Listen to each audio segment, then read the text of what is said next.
To my channel. तो बच्चों, अब मैं स्टार्ट करने जा रही हूँ एक सीरीज़ जहाँ मैं चैप्टर्स को एक्सप्लेन करूँगी, क्लास 9th 10th और 11th के। तो आज जो चैप्टर मैंने स्टार्ट किया है वो है the ball poem, class 10th first flight से।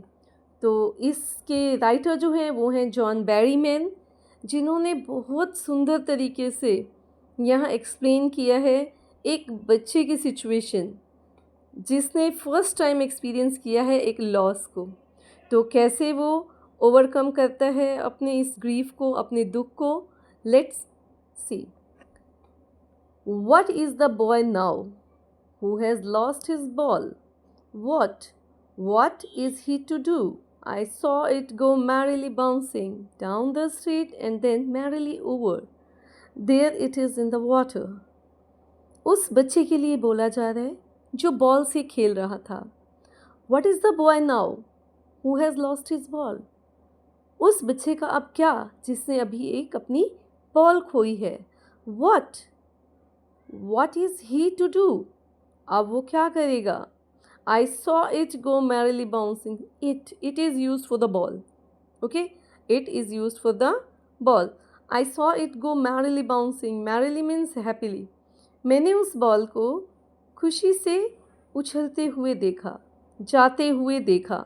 It go जाते हुए देखा down the street गली में से, and then merrily over there it is in the harbor. और फिर खुशी से वो चली गई पानी में, in the water. No use to say, oh there are other balls. उस बच्चे को ये बोलने का कोई फ़ायदा नहीं है कि और भी तो बॉल्स हैं। An ultimate shaking grief fixes the boy. ये जो एक एक्सट्रीम लेवल का दुख है, ग्रीफ मीन्स सैडनेस, दुख, दैट फिक्सेस द बॉय, उसने उस बच्चे को जड़ कर दिया है। मीन्स अभी वो कुछ भी सोचने समझने की स्थिति में नहीं है। एज ही स्टैंड्स रिजिड, जैसा कि वो वहाँ रिजिड खड़ा है, फिक्स खड़ा है, ट्रैम्बलिंग कांपते हुए, steering down all his young days into the harbour where his ball went. वो स्टेयर कर रहा है, मतलब वो घूर कर देख रहा है किसको? अपनी बॉल को। और उसे क्या लग रहा है? All his young days into the harbour, उसके जो सभी अच्छे पल थे, young days means the good memories, वो सब हार्बर में चले गए। हार्बर मीन्स बंदरगाह, द सी शोर, जहाँ पर शिप होते हैं, ठीक है। वेयर हिज बॉल वेंट, जहाँ उसकी बॉल चली गई है, उसकी सारी खुशियाँ भी उसके साथ चली गई हैं।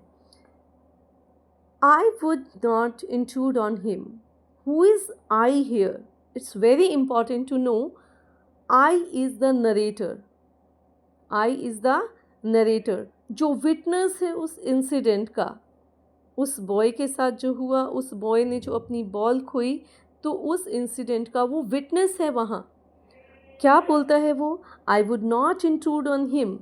Intrude on him means मैं उसको उस सिचुएशन में कुछ नहीं कहूँगा। I will not disturb him. ठीक है। A dime another ball is worthless. वो कहता है कि मैं उसको ये बोल के कंसोल नहीं करूँगा कि बहुत कम पैसों में, dime means very little money, एक दूसरी बॉल आ जाती है, इज़ वर्थलेस, ये सब बेकार है कहना उसको। Now he senses first responsibility in a position of, in a world of positions, और ही इज़ सेंसिंग, उसको ये फील हो रहा है, महसूस कर रहा है वो, that it was his mistake, because वो उसकी रिस्पॉन्सिबिलिटी थी to take care of the ball, and if he has lost the ball that was his responsibility. ठीक है। तो now he senses first responsibility in the world of possession. Possession means materialistic, जो भी materialistic चीज़ें हैं world में, उनके लिए वो सोचते हैं कि यहाँ उसकी रिस्पॉन्सिबिलिटी थी उनको बचाने की। पीपल विल टेक बॉल्स, यहाँ बॉल जो है वो सिम्बॉलिकली यूज़ किया गया है हमारी खुशियों से, ठीक है, भौतिक चीज़ों से, मटीरियलिस्टिक चीज़ों से। तो लोग जो हैं वो हमसे हमारी खुशियाँ लेंगे, balls will be lost always, ये खुशियाँ हमेशा ही खो जाएंगी। Means materialistic things are not forever, वो कभी ना कभी तो जाएंगी। और लिटिल बॉय वो जो है, and no one buys a ball back, और कोई भी जो है उस बॉल को वापस नहीं ला सकता, उन खुशियों को वापस नहीं ला सकता। मीन्स जो एक बार खो गया उसको उसका सब्स्टिट्यूट आ सकता है, बट वो ओरिजिनल चीज़ नहीं आ सकती है। मनी इज़ एक्सटर्नल, मनी एक अलग चीज़ है, वो सिर्फ चीज़ों को खरीद सकती है, चीज़ों को खरीद सकती है, और वो खरीदी हुई चीज़ें वो ओरिजिनल चीज़ नहीं होंगी, वो क्या होंगे, उस चीज़ का सब्स्टिट्यूट होगा। ही इज़ लर्निंग, ये सब चीज़ें जो हैं, एक्सपीरियंसेस जो हैं, वो बच्चा ले रहा है। Well behind his desperate eyes the epistemology of loss, how to stand up knowing what every man must one day know and most know many days how to stand up। बहुत important lines हैं ये, कि वो सीख रहा है ये चीज़। Well behind his desperate eyes, अपनी उदास आँखों के पीछे वो ये सब सीख रहा है कि कैसे ये जो नेचर ऑफ लॉस है उस फीलिंग को कैसे वो ओवरकम करे, कैसे उससे वो बाहर आए। हाउ टू स्टैंड अप, कैसे वो अपने आप को इन चीज़ों से बाहर लेकर आए। Knowing what every man must one day know, और हर इंसान को ये कभी ना कभी तो एक्सपीरियंस होता ही है। And most know many days, कुछ लोगों को ये जानने में बहुत दिन लग जाते हैं कि मटेरियलिस्टिक चीज़ें जो हैं वो एक ना एक दिन तो जाएंगी। हाउ टू स्टैंड अप, उनको इन चीज़ों से बाहर आने में, उन लॉसेस से बाहर आने में, उन ग्रीफ से बाहर आने में, उस सैडनेस से बाहर आने में टाइम लगता है, किसी को कम तो किसी को ज़्यादा। तो ये जो पोएम है, अब मैं यहाँ आपको बताती हूँ कि पोइटिक डिवाइसेस कौन कौन सी यूज़ हुई हैं। पोइटिक डिवाइसेस होती क्या हैं, पोएम को जो ब्यूटिफाई करने के लिए वर्ड्स यूज़ होते हैं, ठीक है, कहीं पंचुएशन मार्क है, कहीं कुछ वर्ड्स की रिपीटेशन है, तो ये है पोइटिक डिवाइसेस।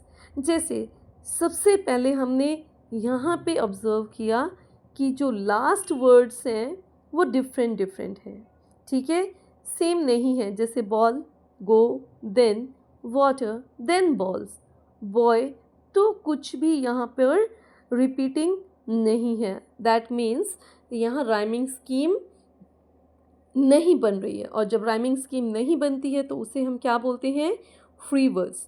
तो पोएम जो है ये हमारी लिखी हुई है फ्री वर्स में। अभी फर्स्ट लाइन से ही हम स्टार्ट करते हैं, फर्स्ट एंड सेकंड लाइन। देखो बेटा, दोनों ही लाइन स्टार्ट हुई हैं व्हाट देन मैरिली मैरिली। तो जब सेम वर्ड से कोई लाइन स्टार्ट होती हैं तो वो है हमारी पोएटिक डिवाइस एनाफोरा। एनाफोरा, ये दो लाइन और ये दो लाइन एनाफोरा, ठीक है। अब आप एक चीज़ और देखें, क्या कुछ वर्ड्स यहाँ रिपीट हो रहे हैं। जैसे देखो व्हाट हुआ, ठीक है, उसके बाद कहाँ है, is there any word that is repeating.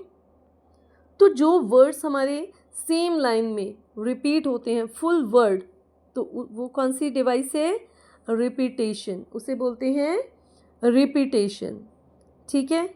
और बताइए क्या है इसमें, बॉल। देखो बॉल सिंबॉलिकली यूज़ हुआ है, किस चीज़ के लिए, मटीरियलिस्टिक पोजेशंस के लिए। यहाँ बॉल का मतलब एक्चुअल में बॉल नहीं है, बॉल किस के लिए यूज़ हुआ है, जो हमारे पास मटीरियलिस्टिक चीज़ें हैं, जो हमारी खुशी है उनके लिए। तो ये है सिंबॉलिक पोएटिक डिवाइस, ठीक है। अब इसके बाद और इसके बाद हैं हमारी ये लाइंस जो हैं, इनमें पंचुएशन मार्क देखो, यहाँ लास्ट में कॉमा है, यहाँ कोई कॉमा फुल स्टॉप कुछ नहीं है, यहाँ भी नहीं है, तो हमारी लाइन की एंडिंग नहीं है, ठीक है। और जब लाइन की कोई एंडिंग नहीं होती तो वो पोएटिक डिवाइस होती है इंजैबमेंट। क्या, इंजैबमेंट। तो इनके साथ ही मैं इस वीडियो को फिनिश करती हूँ। नेक्स्ट वीडियो में हम मिलते हैं, इसके क्वेश्चन आंसर्स जहाँ हम डिस्कस करेंगे, इम्पॉर्टेंट क्वेश्चंस किस तरीके से आपने अटेम्प्ट करने हैं, और पोएम को तब तक आप एक बार रिवाइज़ कीजिए। Stay tuned, stay connected.